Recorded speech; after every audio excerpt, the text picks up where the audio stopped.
इयत्ता 5वी, विषय मराठी, पाठ क्रमांक 4, सावरपाडा एक्सप्रेस, कविता राऊत. स्वाध्याय.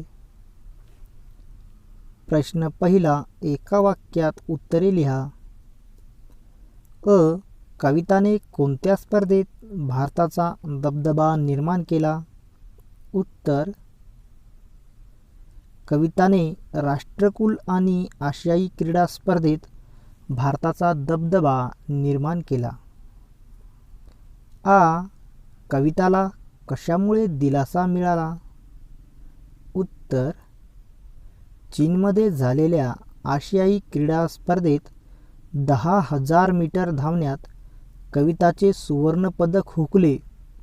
त्या प्रसंगी आईच्या शब्दांनी कविताला दिलासा मिळाला. कविताचे पाय कशामुळे कणखर बनले? उत्तर,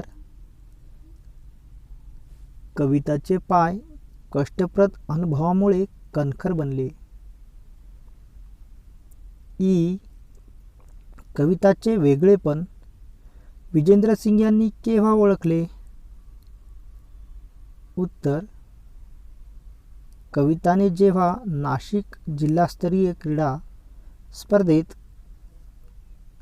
धावण्यात प्रथम क्रमांक मिळवला तेव्हा विजेंद्र सिंग यांनी कविताचे वेगळेपण ओळखले.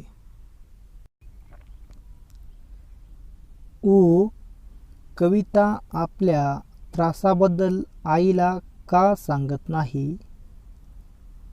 उत्तर, आईला उगीच वाईट वाटू नये म्हणून कविता आपल्या त्रासाबद्दल आईला सांगत नाही.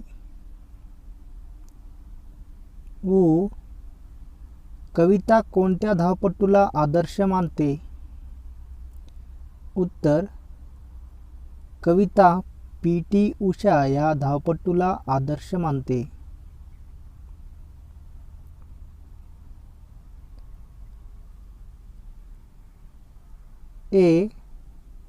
कोणत्याही खेळाडूसाठी कोणती गोष्ट महत्त्वाची असते? उत्तर, कोणत्याही खेळाडूसाठी शारीरिक व मानसिक तंदुरुस्ती या गोष्टी महत्त्वाच्या असतात. प्रश्न क्रमांक 2, 2-3 वाक्यांत उत्तरे लिहा. कविता राऊतला सावरपाडा एक्सप्रेस का म्हणतात? उत्तर, कविताने राष्ट्रकुल क्रीडा स्पर्धेत कांस्य आणि आशियाई क्रीडा स्पर्धेत रौप्य व कांस्य पदके कविताने पटकावली. लागोपाठच्या या दोन्ही स्पर्धांमध्ये तिने भारताचे नाव उंच केले म्हणून तिला सावरपाडा एक्सप्रेस असे म्हणतात. कविता विजेंद्र सिंग यांच्या घरी का राहू लागली? उत्तर, नाशिक येथे सराव आणि हर्सुल येथे शिक्षण अशी कसरत कविता करत होती. कविताची होणारी ओढाताण पाहून विजेंद्र सिंग यांनी तिला Bhonsala military school college of मध्ये प्रवेश मिळवून दिला. ती राहणार कुठे हा प्रश्न तिच्या आईवडिलांना पडला. त्यामुळे ओढाताण कमी व्हावी म्हणून शिक्षण व सराव यासाठी कविता विजेंद्र सिंग यांच्या घरी राहू लागली. हर्सुल सावरपाडा परिसराला कविताचा अभिमान का वाटतो? उत्तर, एकापाठोपाठ एक विक्रम कविताच्या नावावर झळकू लागले. कविताच्या या यशामुळे हर्सुल सावरपाडा या भागास नवी ओळख मिळाली म्हणून संपूर्ण हर्सुल सावरपाडा परिसराला कविताचा अभिमान वाटतो. आपली लेक खूप मोठी झाली आहे असे सुमित्राबाईंना का वाटते? उत्तर, नवी दिल्लीतील राष्ट्रकुल स्पर्धेत कविता जिंकली. स्पर्धेत विजय मिळाल्यानंतर ती आपल्या गावी येणार म्हणून सकाळपासून सर्वजण स्वागताच्या तयारीत गुंतले होते. तिचे कौतुक करण्यासाठी हजारोंच्या संख्येने लोक उपस्थित राहिले होते. लेकीभोवती निर्माण झालेले वलय, सत्कारासाठी घेऊन जाणाऱ्या आलिशान गाड्या, पत्रकारांचा गराडा हे सर्व पाहिल्यावर आपली लेक खूप मोठी झाली आहे असे सुमित्राबाईंना वाटते. कविताचे आई वडील कविताच्या यशाचे श्रेय विजेंद्र सिंग यांना का देतात? उत्तर: आपली मुलगी इतकी पुढे जाईल असं तिच्या आईवडिलांना कधीच वाटलं नव्हतं.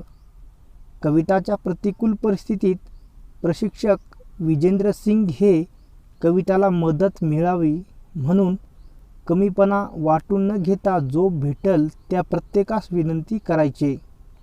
जर त्यांनी कमीपणा वाटून घेतला असता तर कविता आज इथपर्यंत पोहोचू शकली नसती. म्हणून कविताचे आई वडील कविताच्या यशाचे श्रेय विजेंद्र सिंग यांना देतात.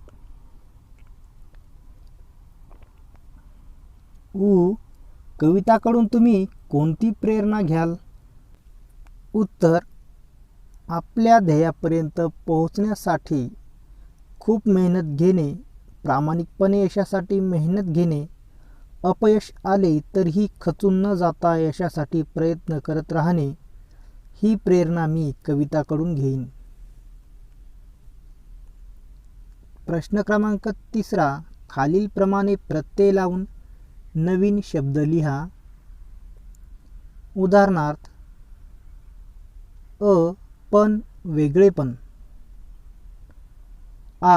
दार चमकदार, पणा कमीपणा, पणी लहानपणी, आर्थिक, ईत अखंडित. नवीन शब्द: पण मोठेपण, दार रुबाबदार, पणा खोटेपणा, पणी मोठेपणी, औद्योगिक, ईत सदोदित. प्रश्न क्रमांक 4.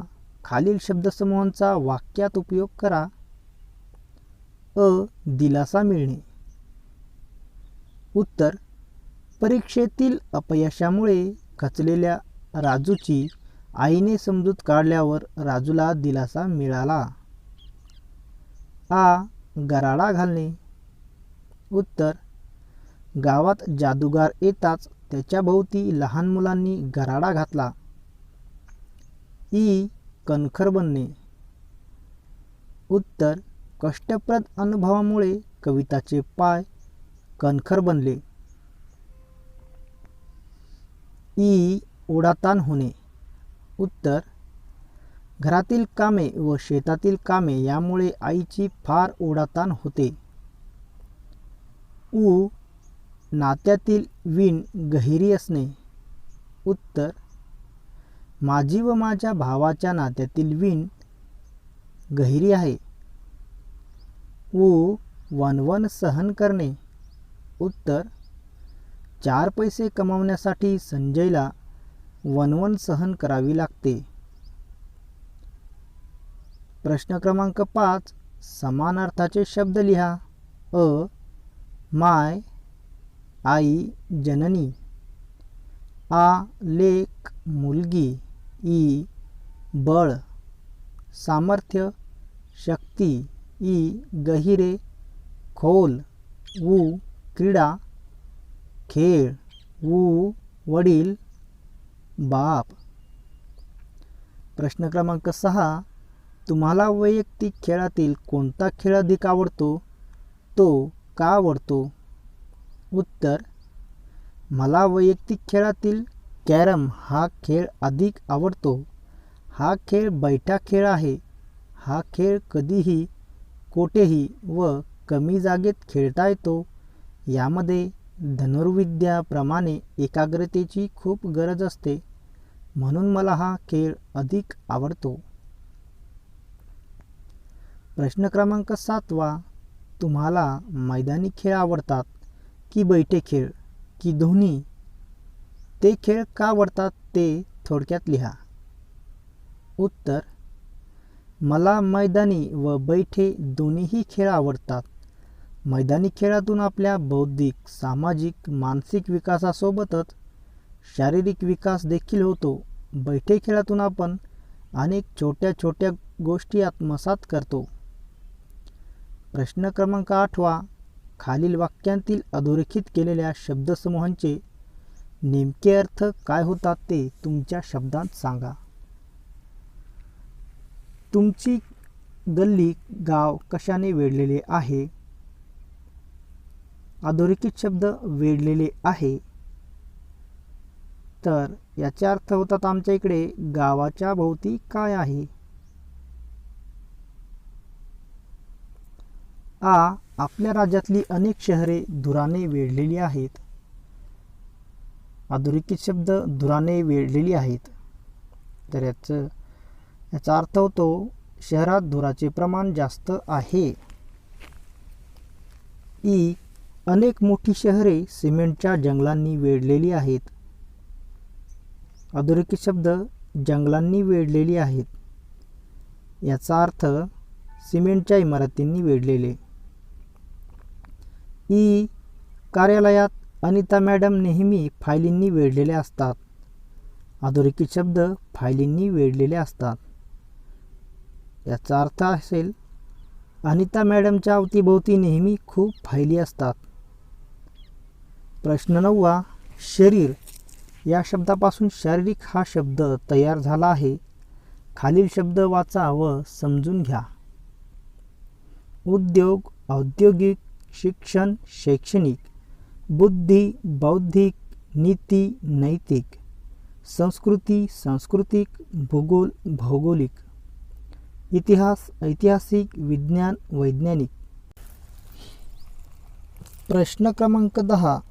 दिलेल्या मुद्द्यांच्या आधारे क्रीडा महोत्सव या विषयावर 8 ते 10 वाक्ये लिहा.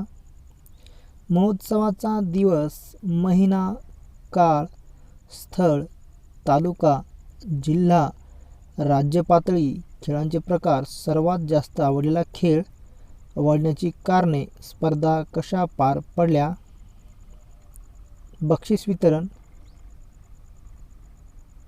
समारंभ पाहताना मनात आलेले विचार. क्रीडा महोत्सव दिनांक 10/4/2020 व दिनांक 11/4/2020 रोजी सकाळी 11 ते 5 या वेळात 2 दिवसीय तालुकास्तरीय खेळ व क्रीडा स्पर्धांचे आयोजन गुरुकुल शाळा नांदेडच्या भव्य मैदानात करण्यात आले होते. या स्पर्धेत वैयक्तिक तसेच सांघिक खेळांचा समावेश होता. स्पर्धेमध्ये भाग घेण्यासाठी तालुक्यातील विविध गावांतील विद्यार्थी मोठ्या संख्येने हजर होते. सर्वच चमूंचा सराव चांगला होता, त्यामुळे खूपच चुरशीच्या स्पर्धा पाहण्यास मिळाल्या. क्रीडा महोत्सव मला या सर्व खेळात कबड्डी हा खेळ फारच आवडला. कोणता चमू जिंकणार हे स्पर्धेच्या शेवटपर्यंतही लक्षात येत नव्हते. कबड्डीचे सामने खूपच अटीतटीचे झाले. दुसऱ्या दिवशी विजयी चमूंना बक्षिसे देण्यात आली. पराजित झालेले विद्यार्थी पण या स्पर्धांतून खूप काही शिकून गेले. स्पर्धा म्हणली तर हार जीत ही आलीच, त्यामुळे हारणाऱ्यांनी नाराज व्हायचे नाही व विजेत्यांनी हुरळून जायचे नाही. आपण कुठे चुकत आहोत हे शोधून योग्य सराव करणे गरजेचे असते.